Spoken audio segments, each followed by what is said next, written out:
Yes. Okay, well, I think the first issue that I would like to touch upon is the planning of a professional career in the field of conservation, something I've already touched upon in my short introduction. The question is, can we successfully plan a career in conservation? Because you dear speakers, don't seem to have planned your careers at all. It's an organic process. Yes, just feel so it. what does influence one's choices, please? I think, as you know, as we all agree, we said that. I mean, it's like life, real life, really. I mean, you can't make set plans. But one thing that it helped me, but again, it was a natural instinct that once I got to know about conservation and I started developing this interest in conservation from the beginning. Of my training, or even before my training, I knew that I had great passion about objects, and I wanted to touch them, look at them, find out more about them. And this instinct, this feeling, that was the only thing that I was very, very sure about. It's that I wanted to preserve them, and very strongly, and I wanted to work on objects, and that's why I wanted to go into conservation. And apart from, you know, because yes, you can never know what's going to happen, like what kind of courses you're going to be able to get in, you know, what kind of degree you're going to have, or what kind of jobs you will have or not. My main interest and strong, really,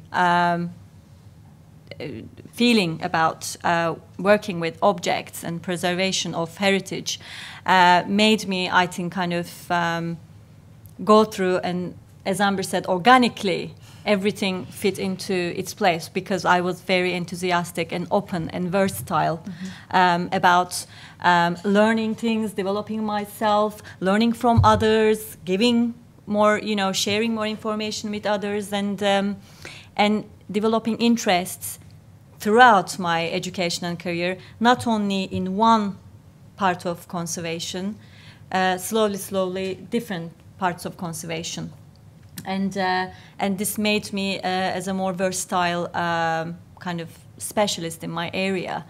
And I think, I mean, we'll probably talk about it in a minute, but I think versatility and development, not only in one part of conservation, but many parts of conservation, is one of the main points in the ways of, you know, future conservation, and at the moment as well.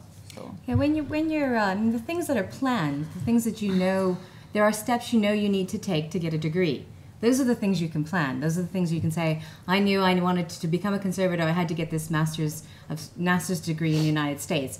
How do I get that? And I had to figure out what the stages were I needed to do to get that. You know, in the UK, as I understand it, you have an accreditation. So you get your degree, then what are the steps you take forward to get your accreditation? You know, there are steps like that that you know you can plan, and you try to work your career path, your education around those steps.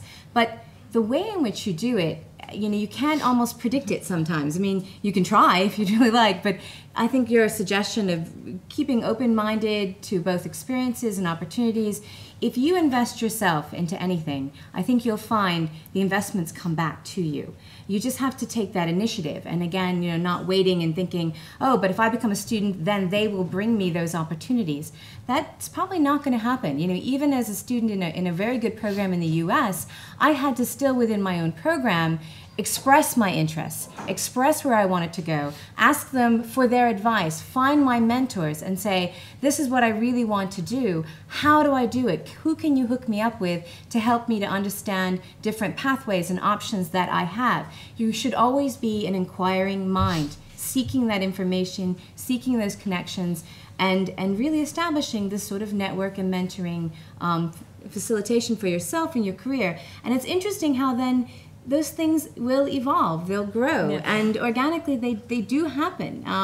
So it's again, you know, being that proactive, open-minded, investing in yourself and helping others. It's amazing how those things just sort of come together. But the only things you can plan are the things that you know your profession will require of you, educationally or professionally. And again, that's where the organizations really do come in to help you also in those areas.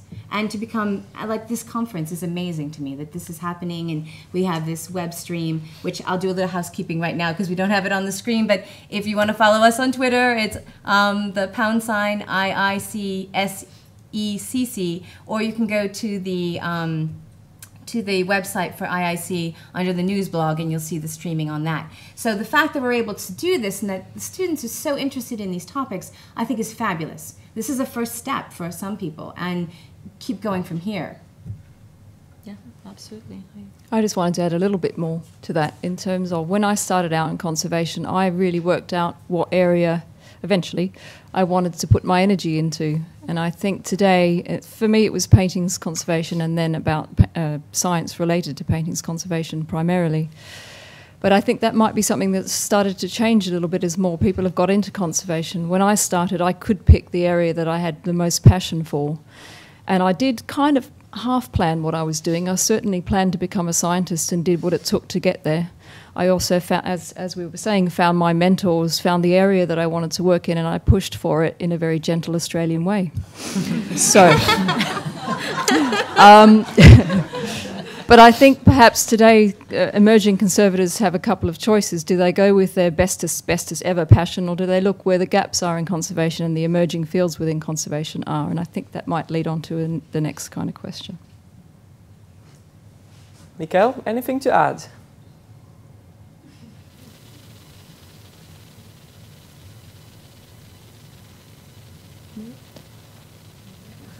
Can we hear? Put on the mic now. Can you hear me? Okay. I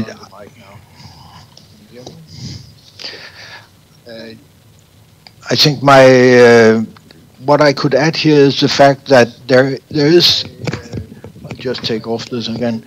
I could add the fact that it probably also depends on what kind of conservation you are working in, whether you would be, how you're going to plan your career will certainly be different whether you are in art conservation, as we have been talking a bit about so far, and for instance, natural history conservation that was also mentioned yesterday, and objects conservation, graphics arts conservation. Each of these fields will probably have various demands in whatever country you are in. There's also a difference whether you are working in Australia, in Northern Europe, or in the Far East, for example.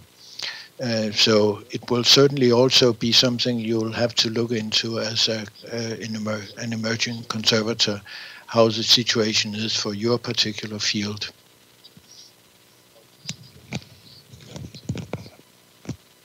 Question from one of our web participants, is that correct?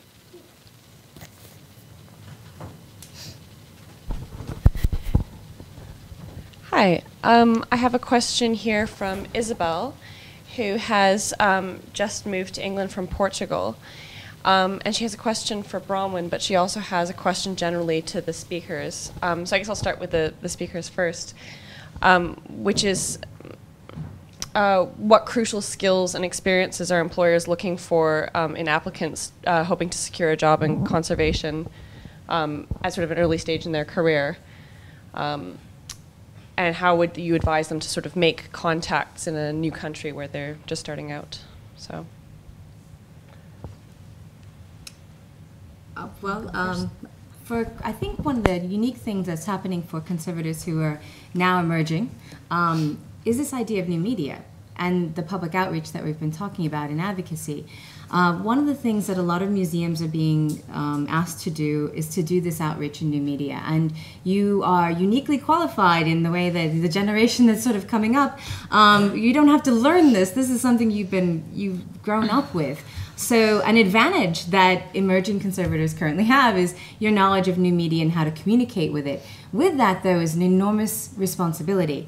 I caution just starting a blog and talking about everything you're doing in conservation, because the artifacts you work with do belong to institutions and people, and you need to make sure that you're very careful about the things you talk about and that you have the right to talk about some very specific things in treatment. So I will caution you there. But your skill sets are something that when you have opportunities to volunteer or be a part of a fellowship or an internship somewhere, to offer up those things to the museums who may be struggling to find their voice or to do these things. And that's one thing like we do at Lunder. We have a Facebook page and a Twitter page and a blog and all of this. And we encourage all of our interns and fellows to help us, you know, create those and make them stronger ways of communicating with the public. So you've got a very unique skill set there that some of the older generations may not have, or they're trying to catch up with. So, you know, kudos to you for that. And, you know, the fact that this is the first time IIC has ever had this kind of engaging conversation online, again, is great.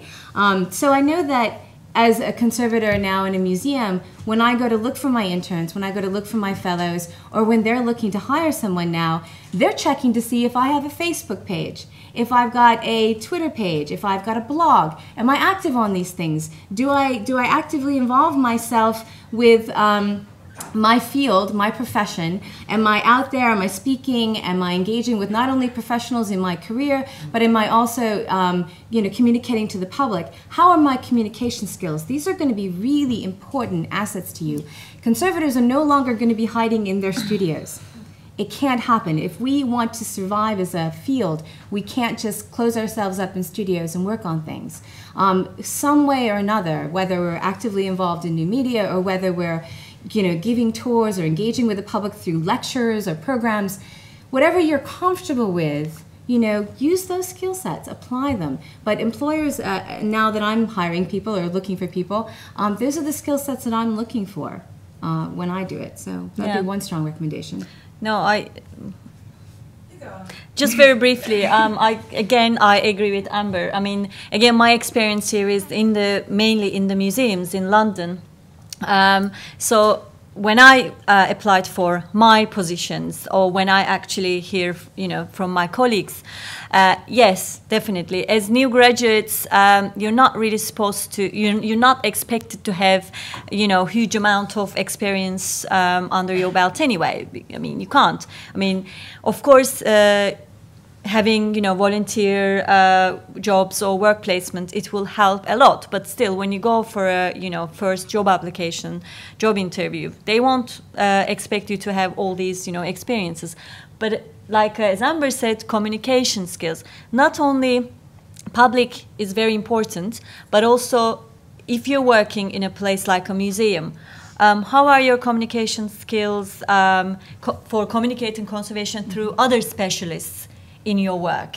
Archaeologists, curators, I don't know, conservation scientists, material scientists, museum assistants, everywhere basically. Anyone in the museum. I mean, how can you communicate quite well? Are you versatile enough? Again, you know, touching this point, and can you promote conservation constantly while actually developing your skills? Which that's what you know, that's very natural. That's what you will be expected to start working on things, and with time, you know, you will be expected to kind of develop your skill levels, and it will come through. It will show through with, you know, your confidence levels are going to increase, and but the main thing, I think, the big thing is the how easily and how professionally you can communicate with other professionals, or, you know, you can communicate conservation, you know, through other, you know, professionals, basically. Hi, can I just add one thing Yes. to this, because it's actually quite related to what both of you have pointed out. Sorry, I'm Barbara Borghese from Independent Conservator and editor of News in Conservation. The use of technology, more and more we have to look at what conservation has been linked to, because funding has been, you know, diverted to different projects within institutions. So more and more things like digitization comes to mind. So anything that has to do with the use of technology to do with photography, imaging, you know, the use of media, obviously is going to help you, because nowadays it seems like almost no project can go on unless it's linked linked to one other things, like, you know, access, and digitization is the first access that museums are looking at the moment. So certainly that's a good skill to have if you can use a digital camera, if you understand about imaging. That's a good thing. And talking about advocacy, of course, the fish tank approach that we have in museums at the moment. I mean, more and more you will find that new studios are built with the whole idea of being exposed to the public that comes in. So anything that you can demonstrate, that you can talk, you know, that you can do that, it's going to be, again, a skill. And lastly, another language. Because you're not only looking at working in this country, you might find opportunities somewhere else. I mean, emerging economies will probably give you the best opportunity for training, for free training, of course. I mean, it's going to be your volunteering, but it doesn't mean you have to do it in the UK or in British-speaking countries. Because amazingly, there are wonderful opportunities coming from all over the place, which probably will give you even more possibility of working on things that not necessarily you'll be able to have access in, you know, more established economies. So, you know, another language. And I do know that in the States, there's a lot of funding that gets, I mean, the grants that get written are even now even specifying that if you're applying for a grant, they want to see what component of it involves what they call public scholarship, outreach. What part of your, you know, you're telling us you need money for this project, how are you then disseminating this knowledge to the general public? That's becoming a very important component in the grant writing in America, at least, and I would assume probably worldwide now. So you can see where this idea of communications is vital, and the ability of being able to contribute to that and be active and proactive when you're working on these projects in assisting these institutions, whether they be big, small, or whatever, is going to be really important, or even helping them in the grant writing process. And that's also something you should really learn is writing skills. It's going to be communicating through writing is really important. And being able to, in your career path, you're going to be not only writing condition reports as part of your job and treatment reports, but you're going to be communicating in other levels as well. You're going to be grant writing. You're going to be reaching out. You're going to have to give references. So communication skills in all ways are of course, very, very important.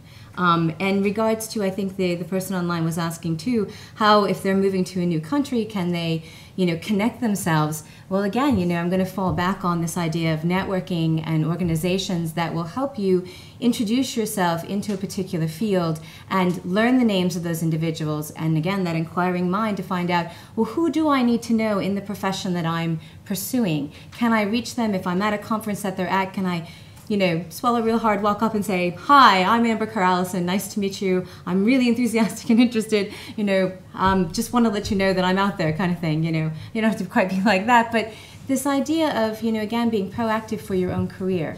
I would love to know everybody, but I don't know everybody, so I love it when someone comes to me, even if we just engage very briefly and I can rechannel them off in another direction. I feel like I've helped somebody, I've moved them along, and I don't mind when I get these queries through email or through blogs or Facebook. I just try to do my best, and if I can't help them, I say that, you know, I don't know if I can help you in that area, but I can recommend someone else I know, and I know those people because I networked. Yeah, because exactly. I make connections.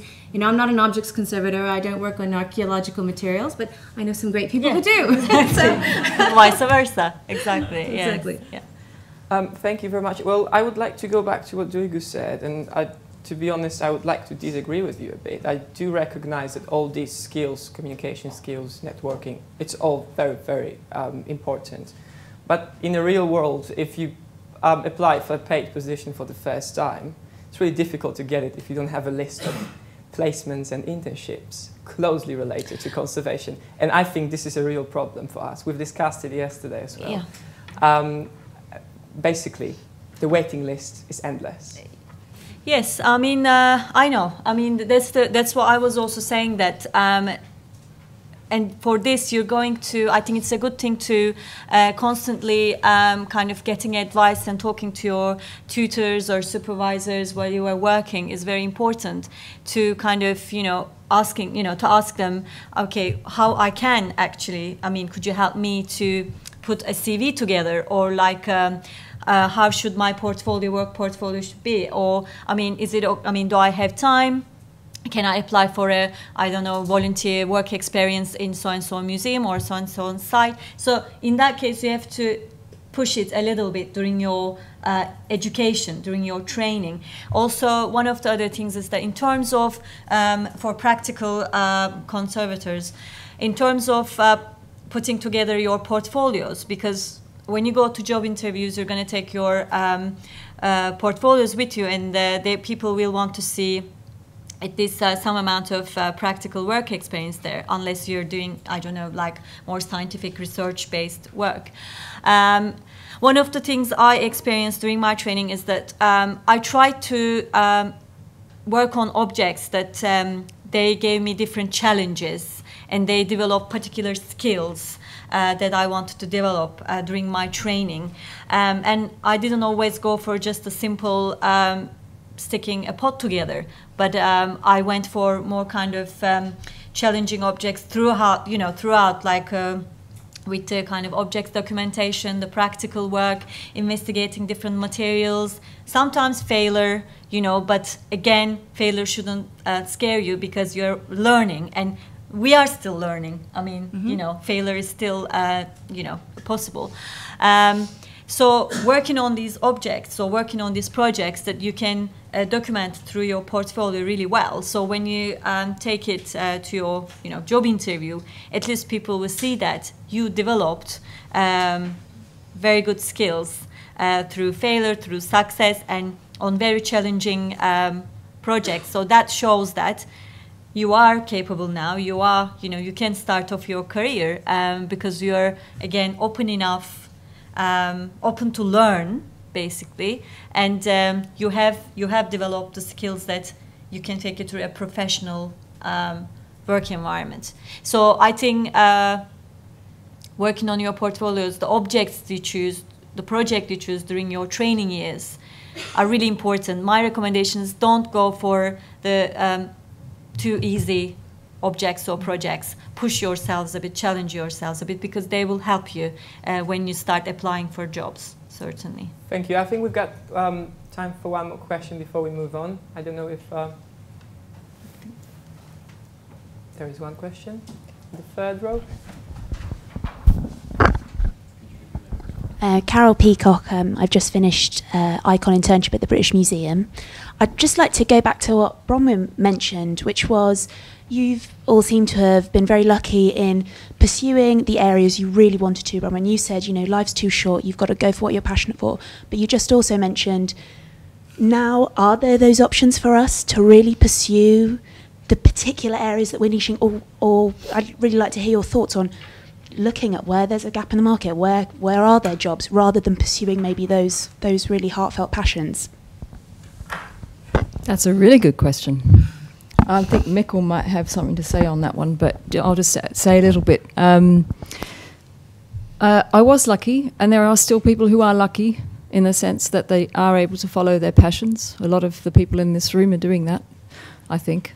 But there are emerging fields in conservation that I have seen in the last 10 years, and I think that probably preempts one of the next questions, I'm not sure. But certainly speaking from an institutional point of view in terms of Tate collection, Tate conservation issues, needs, requirements for the future, there are emerging disciplines, photographic conservation being one of them. There are photographic conservation positions being created. I know recently at the Getty and the National Gallery of Art in Washington, there's certainly some photographic type research and hands-on conservation positions being created. There's also time-based media emerging as a conservation discipline, which requires sometimes a very different skill set to the skills certainly that I have. And also other areas, modern and contemporary art conservation. Contemporary art conservation is becoming its own discipline over time, and that involves also a lot of different skill sets and also a wide range of knowledge of different materials. So they will be the three areas that I'm aware of, apart from the fact that we still need paintings conservators and paper conservators and sculpture conservators and all the rest of them. But they seem to be the areas that I'm aware of in any case. Mikael, would you like to address this question as well?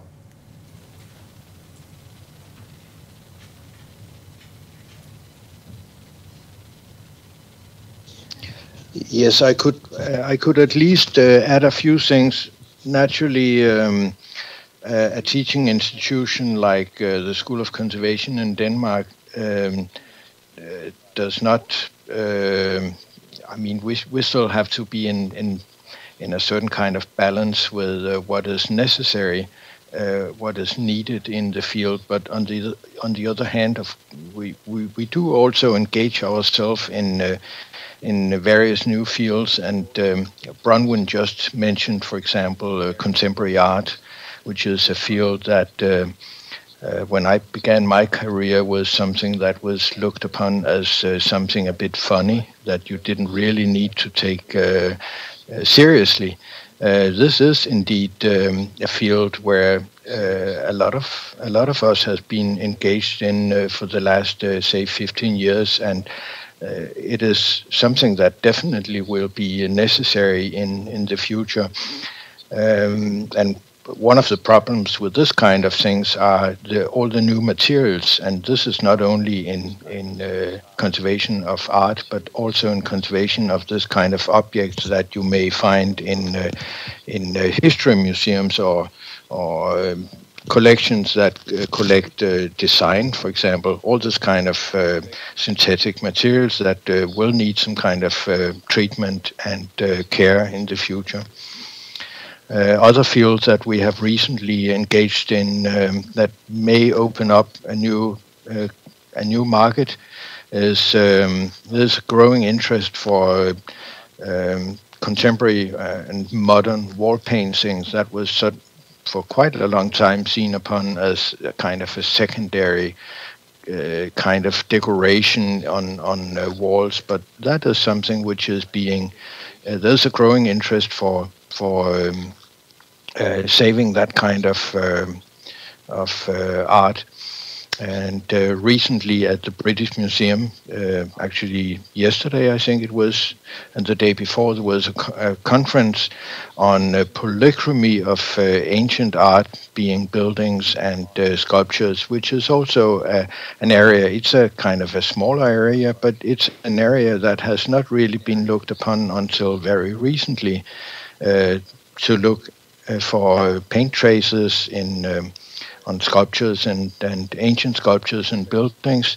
And that could, I mean, for now we are doing it in the classical European cultures, but that kind of study of polychromy on objects could be done all over the world.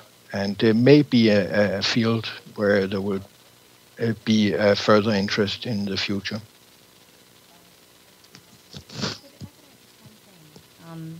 There's one thing in the States that we did a survey of the emerging conservators in the States, and we found also those who had graduated. It was interesting to find that over half the students who were graduating were actually going into private practice. That's where they ended up. That's where the jobs were. And I think one of the things in our field which is interesting is this idea that if I go and I get the education, when I graduate, I'm going to go into a museum. And really keeping yourself flexible to the idea that you may not end up in a museum. You may end up being in private practice. And to be prepared for that in preparing yourself, and that you augment that by doing things such as in the US, there are a lot of small institutions that go through a program to get grants to help with their collections. The first stage in doing that is doing a survey of their collections. And that's called it's called the Capital Assessment Program. CAP is what it is under the IIC. But this is a federal program that these small institutions apply for the funding, and they hire conservators to come in and to do a survey of their collection. And then that survey is what that institution can then use to write further grants to get money to hire conservators.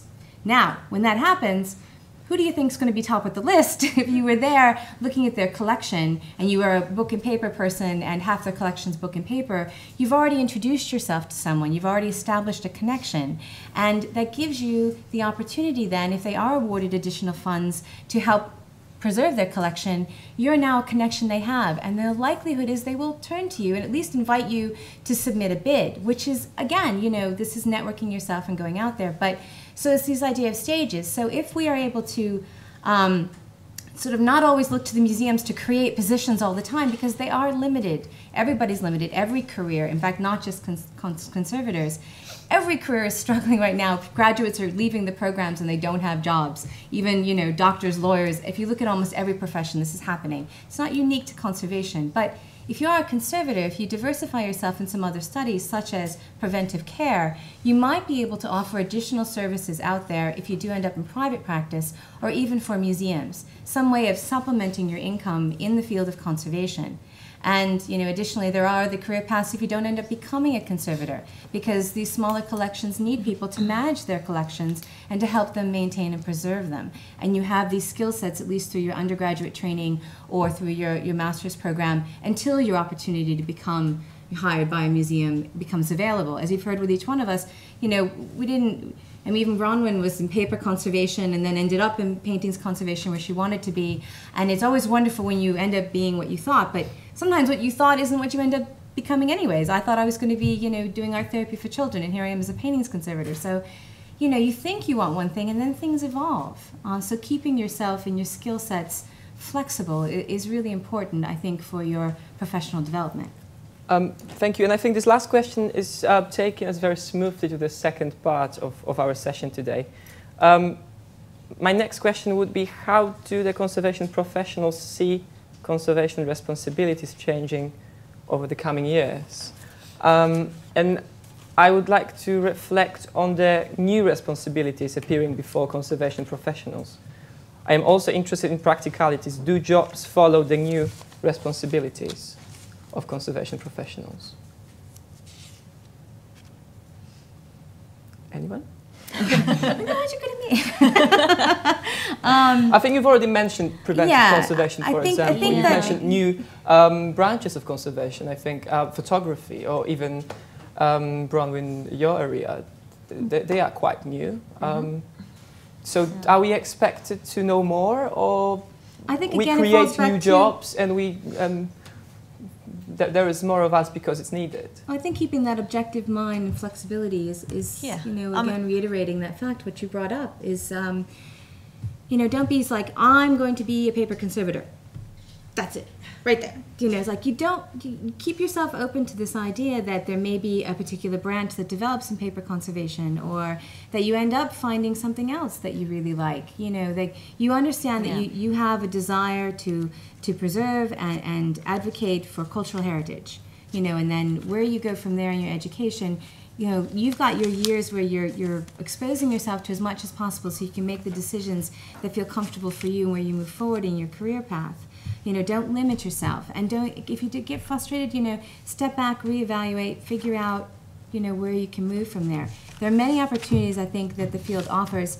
You know, again, trying to create those opportunities within our field is a challenge for the field itself, and that's where we turn to professional organizations and say, how can we get the word out? How can we raise awareness? How can we get the governments to realize that they do need to take part in preserving the cultural heritage of their countries, and supporting their museums and heritage sites?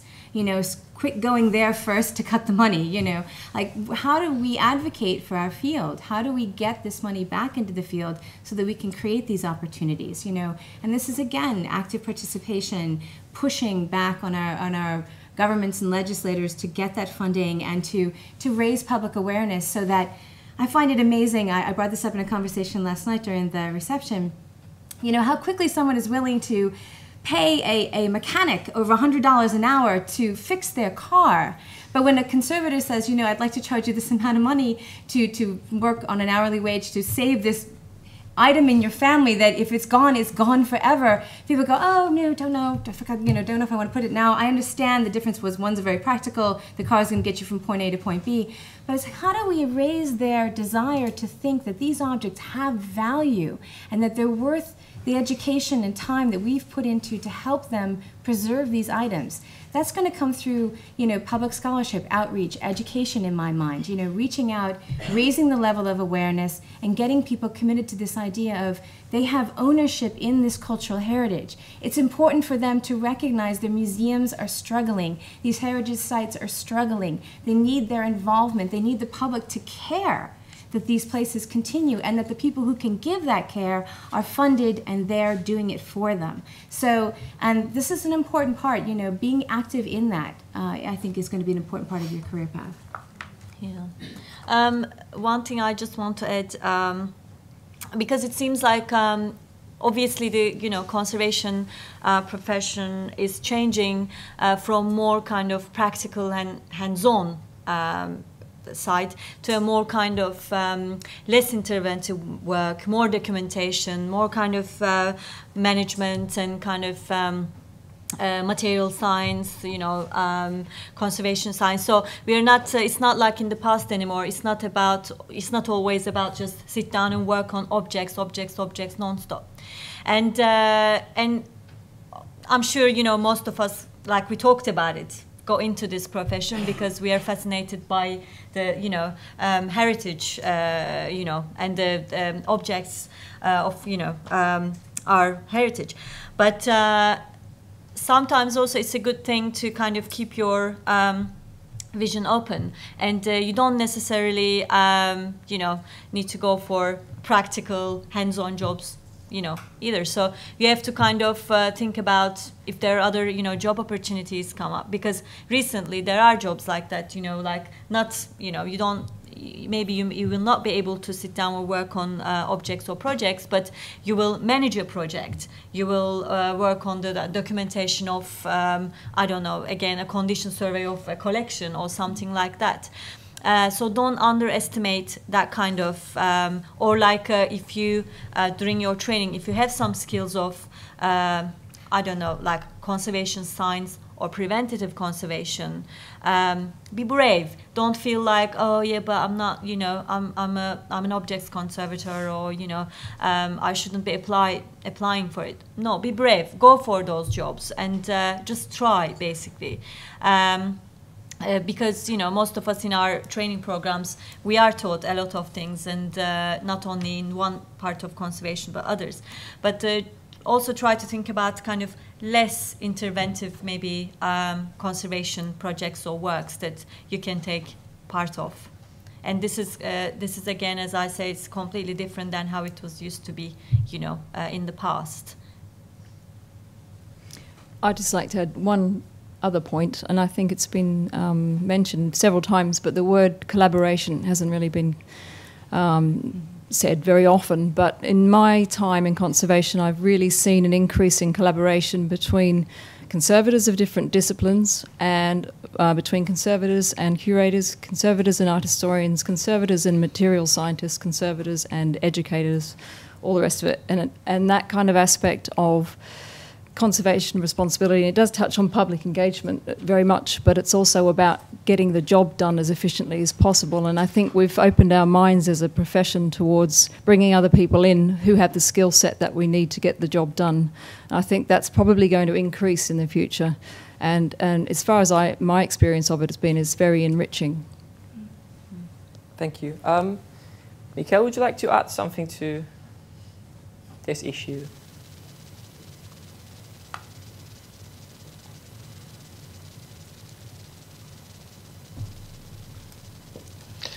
Yes, I have a few things to add to this. Preventive conservation has been mentioned already, and I think preventive conservation is really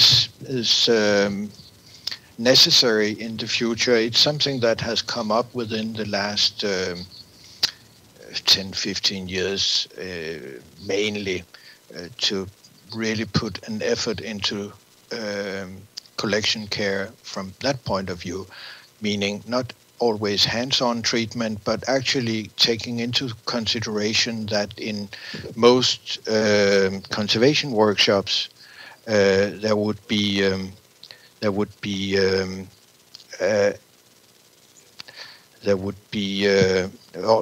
most museums we would have a situation where maybe 1% of the collection is on show and 99% is actually on storage or somewhere else. It means that this nice idea about being a conservator working hands-on on objects is challenged by the fact that most of the objects we are actually caring for is in storage and should be also looked upon, maybe not in hands-on conservation, that's not possible for 99% of a collection, but we need other kind of skills. And that also means that we need to work together with a lot of other kinds of people, like building engineers and other architects and people who will be coming into the organization that we may work for, and we will need to be able to communicate with these people about the need for the museum objects and how best to store these for the future. Another subject I would like to add would be, well, a continuation of what Bronwyn actually mentioned now, this collaboration with other fields, which is also something that has come up recently, and I'm sure this will be important also for the future, where actual hands-on conservation is not always the only kind of result that may come out of the work we are doing. The idea that we are able, since we are working directly with objects, we are able to gain information about the makers, about how it was used and things like that, and put a lot of new perspective into the museum objects. Communicating this to our colleagues as well as to the public is also, I think, a new skill that will be in demand, in further demand in the future. A very unique field in that we can tell a story about an object that connects the layperson to that object. That you don't necessarily have to be a scholar in a particular art movement to feel connected to an object when a conservator is talking to you about its materials and its history and the way that they're caring for it. And in working with the public at the Lunder Center, I've really found that they're eager to learn. They come there to learn about what conservation is, and when you start sharing with them about, even I'm just talking about how I approached the cleaning project of a painting and the efficacy of it and the methodology for it and why we're doing what we're doing, and I find that they're absolutely fascinated because they don't stand, it's unlike standing in the gallery and like they don't understand the art movement or the person necessarily, but I'm telling them about the object and I'm connecting it in history and I'm talking about its condition and its care, and most people can connect with that. We give them an access to an object that is beyond the art historical context of that. It lets them know it as an object and as its materials, and that it needs care. It's a separate entity and it needs attention and someone to care for it. And they really do connect with that. And I find that the public is just fascinated with that. And I think conservators are uniquely poised in that field of art to offer that window and that access into art. And then I find they get curious about, well, who is this artist and why did they exist and why did they create this image and what does this mean? So it's an access into art and into museums. And I think museums are learning that. And they're getting very excited about, you know, all of a sudden they find out, oh, they really do care about that conservation department that's been in the basement for years, you know, in an off-site facility, and they're actually moving us a little bit more to the forefront to engage with the public and to use this as a tool of, you know, raising awareness in cultural heritage. So, you know, I'm going to get back to that again constantly. You'll see it's a main theme for me, but it really is. I think, you know, we're storytellers. We really do. Part of our job is to tell these remarkable stories about these objects and the things that have happened to them and their provenance and how we care for them. And it really does help the public to then buy into and feel ownership as if they're a part of it. And it's that connection that we can do that can really save art and save cultural heritage. And I think that's a very unique pivotal point for who we are as conservators, at least in my opinion. Thank you, Amber. I just make a comment from an IIC point of view. At IIC, we are constantly trying to broaden who belongs to IIC. If you want to belong to IIC as an individual member, you can be from any background at all. You could be, and Amber and I were talking about this yesterday, you could be a street sweeper, you could be somebody who is a teacher, you could be a bank manager, somebody who works in insurance, but you're interested in conservation. And from IIC's point of view, we're looking at breaking out of what I will call the canonical view of conservation, which is, are you a sculpture conservator, a paintings conservator, a book and paper conservator? Those are core to conservation, but there is collections care. There is conservation in historic buildings and buildings and landscapes. There are things like heritage software. There are things like the conservation of contemporary art, as we have discussed, and seems to be becoming a discipline all of its own. And as Barbara has said, breaking the canon of Western art. There is a huge area of this world where there is very little conservation. From IIC's point of view, we have 4 members in sub-Saharan Africa. That's a terrifyingly small number. And the amount of heritage that there is in sub-Saharan Africa is huge. And if you want to look at it from a work point of view, there is an opportunity there. Southeast Asia, the Indian subcontinent, South America. The amount of experience you're gaining here, and I think most of you, if you studied in Europe, the UK, or the States, North America, you're in a very privileged position. And you can actually connect with people elsewhere. You can, as Barbara was saying, get another language, connect with other heritages, connect with other cultures, and work with them. And I think, for instance, in Australia, I know, Bronwyn, you may know of Andrew Thorne's work. He has worked with a lot, he's reached out of the canonical Western culture into work way back in Australia that goes way back before the Europeans turned up. And that's still new. There is a lot of new work to be done. But we, as we were saying, we still need book conservators. We still need paintings conservators. You're going to be the next generation of that lot. But in the meantime, there's a lot of other lateral connections to be made. So do think outside the box. And what IIC is trying to do, as with this conference, is to connect you so that you can talk about this, ask the people who have already done a lot of this work, but also take your own initiative. Look at just a bit further. Look unusually. Thank you, Graham, for this very valuable insight from IIC. And I think we've got about 15 minutes, which we are going to use for questions. I've got one here first from a web participant, and then I'm going to let you do the second one. I have a question from Twitter where someone is asking about how you've talked about outreach and our advocacy, and whether or not this should perhaps start to become part of the courses if this is going to be an increasing part of our jobs. It's an active part of the training that I got. I'm very fortunate that the mentors who are in the program, Debbie Hess-Norris, Joyce Hill-Stoner, who is my direct professor, are both very strong in outreach and organizations and communicating things to the public. And I think that the programs are looking more towards that because they recognize the significance of that and the importance of it for our career. I mean, one of the things that sort of came to mind as Graham was listing off, potential possibilities is, I mean, it'd be wonderful. Not everybody has the skill sets, or when they actually go through the training, they discover that they really don't have maybe the desire to sit there scraping glue off the back of a painting as part of their career. But, the idea of lobbyists, the idea of people who have such a passion for cultural heritage that maybe they would want to get politically involved. There's a career path. Yeah, we really need voices. We That's need people who are passionate and knowledgeable about our field enough to want to go out there and fight for it. So maybe if you find out that conservation isn't the thing for you sitting behind the bench or doing these other things, maybe it's the fact that you become an advocate and that you find a way of developing a career to help raise money for conservation, or work with the governments to raise awareness of it. Goodness, they've got lobbyists for everything else. Why can't we have it for cultural heritage?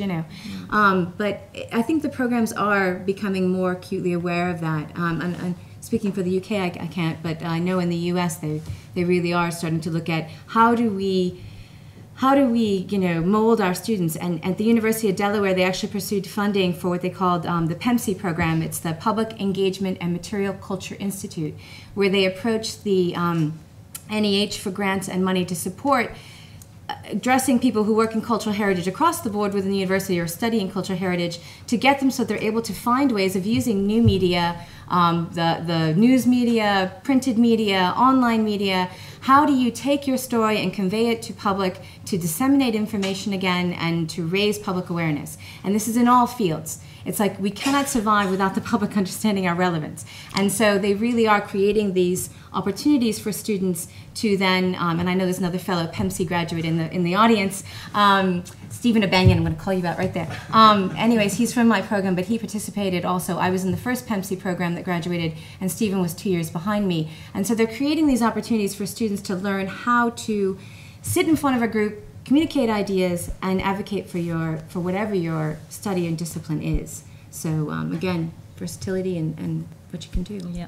No, I think even though I finished the program a while ago here at the Institute, I think they are also really focusing on, particularly during the first year of conservation course, the MA program, the principles of conservation. A lot of these kind of communicating conservation, heritage management, because that's another area.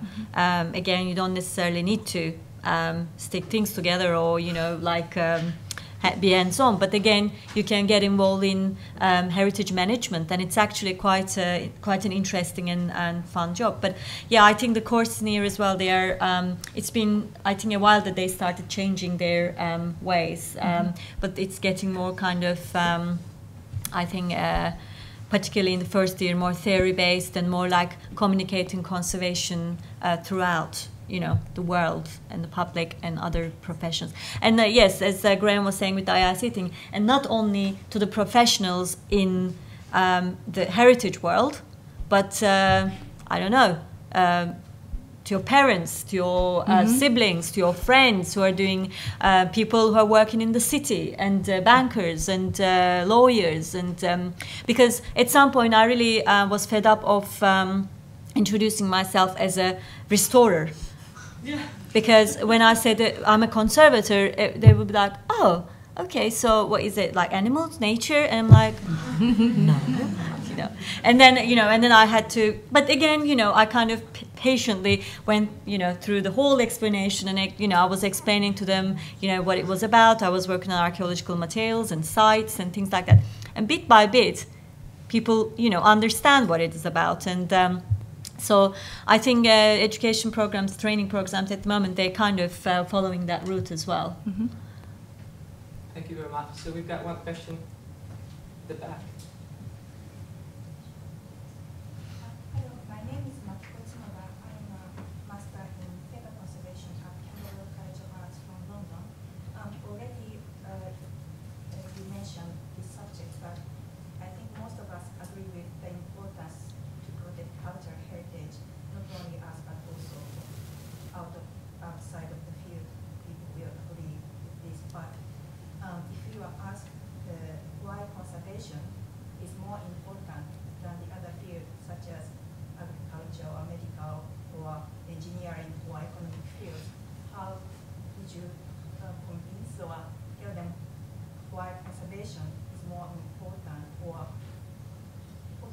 equally important than the other field, so that we could get possibly some support from outside of sources? So you're speaking of how do we convey that message? Well, there's one thing I'll refer you to. One of the wonderful things I think IIC has been doing is we've been having these dialogues for a new century. And there's one that occurred 2 years ago regarding conservation in crisis. And they actually, there's publications out there that have been written, but if you refer to that particular one, which is on the IIC website, I think you'll find there's some great ideas about trying to connect people with the idea of the importance of cultural heritage. And that's another whole, we could have a whole lecture on that per se. But it's really just raising the value. You know, I think that allowing the public to realize that there is significance to these items that are irreplaceable. You know, that your grandmother's photograph, there's only one photograph of your grandmother. A copy could be made, but that photograph is an object, and that it has relevance. And whether they care for it in the way that they house it, or whether they care for it in the way of taking it to someone, but raising their awareness about caring for it, and not just shoving it in a drawer or putting it under the bed or putting it in an album. You know, so like where I'm from, the London Conservation Centre has monthly clinics that we allow people to set up an appointment with a conservator and bring in their artifact, and we'll talk about. Well, the first question I ask them is, so how did you come by this object? What is its significance to you? What is its story? What is its connection to you?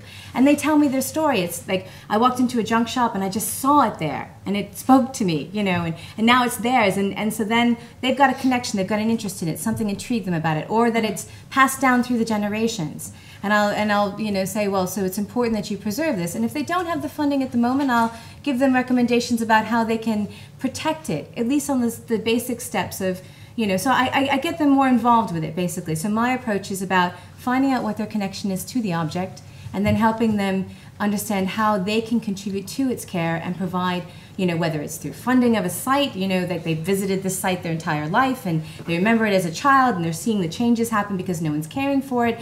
Well, then asking their help to help you raise money. You know, I guess it's trying to think outside the box, but most importantly, getting them to understand that what their connection is and their buy-in to protecting and preserving, whether it's an object or a site, intangible or tangible cultural heritage, but you know, finding that connection. And it's going to be different depending upon the object or the site or whatever the story is and that individual's connection to it. But finding it is going to be really important.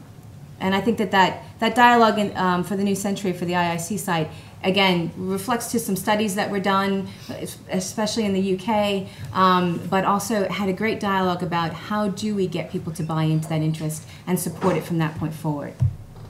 Thank you. And I think we've got time for one more question.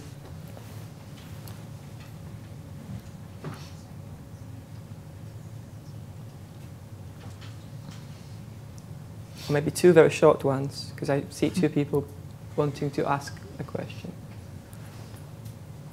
Quick one for Amber.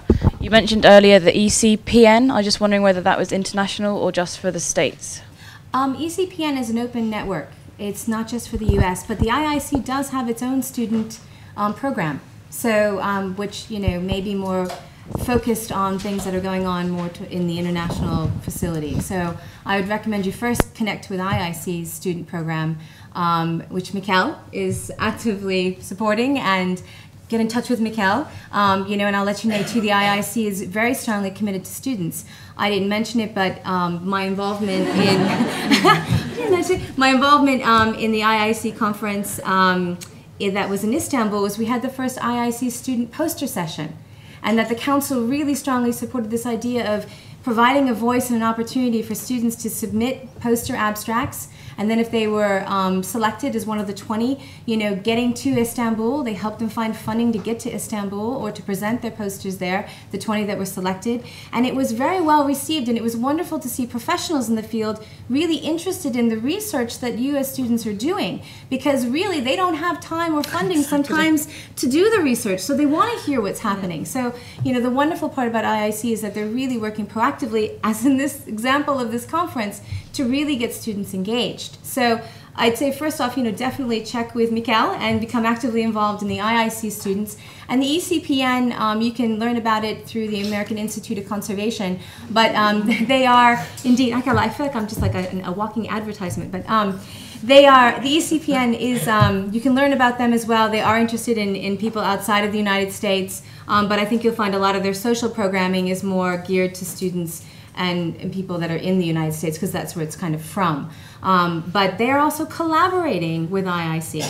There's a discussion right now about potentially, you know, creating a resource for where students' published materials could become more available to professionals in the field. And that's a collaboration between IIC and AIC and organizations in the graduate programs. And this is something we're starting up. So, you know, active involvement again it just helps all around. Thank you, Amber. I think Mikkel looks like he wants to say a few words, but very, very shortly, please.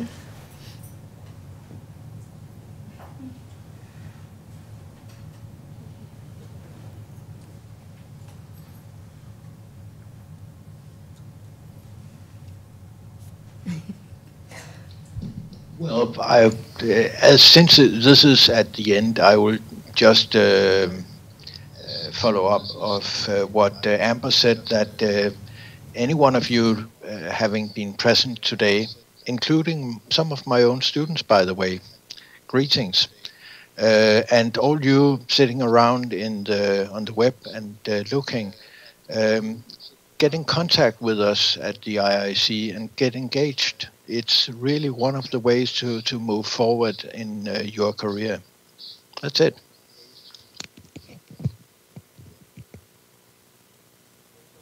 Yeah, very good. Just to maybe kind of close up our discussion, that for the new generation of conservators, guys, I just want to tell you that please don't let this job situations and you know, to kind of making you feel down, and you know, things happen and things constantly happen and change, as you all know. Please keep your enthusiasm, and for the next generation that you are now, please like keep publishing, keep, you know, sharing information, sharing your projects with others, not only with your peers, your colleagues, but with everyone else. And also I want to say that obviously we are all very privileged people to be able to, you know, make the chances for ourselves to study conservation of cultural heritage and pursue it. But let's remember that there are, the world is big, and there are lots of countries and people that, you know, they don't have resources and situations, you know, not to be able to understand what cultural heritage and conservation is about, yet alone pursue them. So let's share our knowledge with them as well. And that's the best thing about, like we're all saying, like be open about, you know, traveling, going to different countries, helping to people, to promote conservation, work with, you know, working with individuals. And but yeah, just keep communicating, just and don't, you know, feel that enthusiasm. Since you're just graduating, or some of you graduated, things definitely come up. Keep your options open. You're all ambassadors for conservation. Yeah, exactly. Really, that's what it comes down to. Whether you end up becoming a conservator or not, you're now engaged, you have an interest in cultural heritage, you are an ambassador for the idea of what conservation represents and preservation represents. And to remember that, I mean, and to share that. And you've all got enthusiasm for it, so you can do it enthusiastically. Yes.